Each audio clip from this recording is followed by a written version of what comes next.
Don't move. Follow me, the black boy told the millionaire. Seconds later, he was speechless. Sometimes, one sentence can change a person's life forever. When a young black man looked straight into a millionaire's eyes and calmly said, "Don't move. Follow me," everyone nearby thought he had lost his mind. But less than a minute later, the millionaire stood frozen in disbelief, realizing that the stranger had just saved his life in a way no amount of money ever could. Before we begin, welcome to Kindness Matters. If stories that restore your faith in humanity inspire you, please subscribe to the channel, like this video, and leave a comment telling us where you're watching from and what kindness means to you. Your support helps us share more true-to-heart stories that remind the world compassion still exists. It was a cool autumn afternoon in downtown Chicago. People hurried along the sidewalks, coffee cups in hand, focused on meetings, phone calls, and busy schedules. 28-year-old Marcus Johnson worked as a youth mentor at a neighborhood community center. He wasn't wealthy, but he believed every person deserved respect. Marcus had spent years helping teenagers stay away from violence, encouraging them to chase education instead of trouble. That afternoon, he was walking back from lunch when he noticed an expensive black SUV parked beside a construction site. A well-dressed man stepped out of the vehicle while talking on his phone. His name was Daniel Carter, a 30-year-old millionaire who had built a successful technology company. Newspapers often described him as brilliant, but those closest to him knew he rarely slowed down long enough to notice the people around him. As Daniel continued his phone conversation, Marcus noticed something terrifying. A large steel support beam hanging from a construction crane above had begun to shift. Several workers were yelling, but the loud traffic drowned out their voices. Daniel couldn't hear a thing. Marcus's heart started racing. Without thinking twice, he ran toward the businessman. "Don't move," Marcus shouted. Daniel looked up, confused. Marcus immediately realized Daniel would instinctively step backward, the exact place where the beam would fall. Instead, Marcus pointed toward a narrow opening beside the building. "Follow me. Right now." Something about Marcus's calm but urgent voice made Daniel trust him. He quickly followed.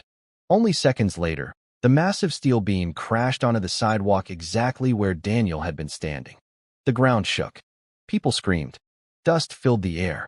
Daniel stared silently at the broken concrete, unable to believe what had just happened. If Marcus hadn't acted, he would have been standing there. When the dust settled, Daniel slowly turned toward Marcus. You saved my life." Marcus smiled gently. "I just did what anyone should do." Daniel shook his head. "No." Many people would have kept walking. Emergency crews soon arrived, making sure no one else had been injured. Before leaving, Daniel asked Marcus to join him for coffee. Marcus hesitated but finally agreed. Inside a quiet cafe, Daniel learned that Marcus wasn't simply a passerby. He had grown up in one of Chicago's toughest neighborhoods after losing his father at a young age. Instead of letting hardship define him, Marcus chose to help young people avoid the mistakes he had seen all around him. Every evening after work, he volunteered at the community center, mentoring teenagers who desperately needed positive role models. Daniel listened carefully. For the first time in years, he wasn't thinking about business deals or investment reports. He was listening to someone's life story. "What does your center need most?" Daniel finally asked. Marcus smiled. "Honestly, hope." Daniel looked surprised. Marcus continued. "We have amazing kids.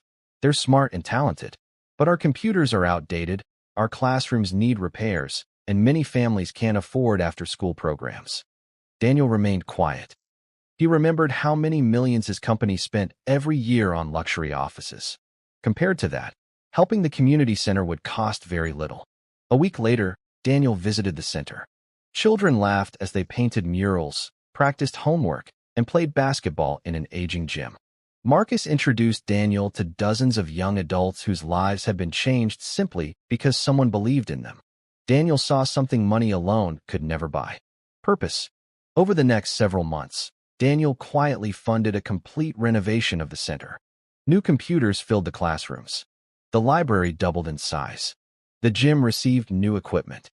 Scholarship programs allowed dozens of teenagers to attend college preparation courses. But Daniel insisted on one condition: no building should carry my name. Marcus smiled. "Why?"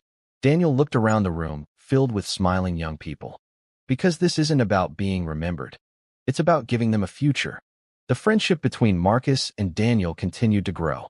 Despite their different backgrounds, they discovered they shared the same values: respect, humility, compassion. Daniel began volunteering at the center every Saturday. He mentored young entrepreneurs, teaching business skills while reminding students that success without kindness means very little. Marcus often watched proudly as teenagers who once feared speaking in public confidently shared their dreams. One afternoon, a teenage boy asked Daniel a question. "What made you start helping us?" Daniel smiled toward Marcus. "A man I had never met risked his own safety to save mine." The room became silent. Daniel continued softly. He expected nothing in return. "That day taught me the greatest investment isn't in companies. It's in people." Years passed.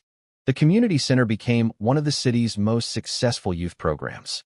Crime among participating teenagers dropped. Graduation rates climbed. Hundreds of young adults found scholarships, careers, and hope because one act of kindness had created another. Marcus never considered himself a hero. Whenever people thanked him, he always gave the same answer: "I simply chose to care." Daniel often repeated those words during speeches across the country. He reminded audiences that kindness isn't measured by wealth, race, status, or education. It's measured by the choices we make when someone needs us. The day Marcus shouted, "Don't move, follow me," he wasn't thinking about recognition or rewards. He was thinking about saving another human being. And that single moment transformed not only one man's life, but the lives of countless others who would never even know how it all began. Because kindness has a remarkable way of multiplying. One caring decision inspires another. One helping hand creates hundreds more. One act of courage can echo through generations. So wherever you are today, remember this: you don't need millions of dollars to change someone's future. Sometimes all it takes is noticing another person, stepping forward without hesitation, and choosing compassion over indifference. Because the smallest act of kindness may become the greatest miracle in someone else's story, and perhaps in your own.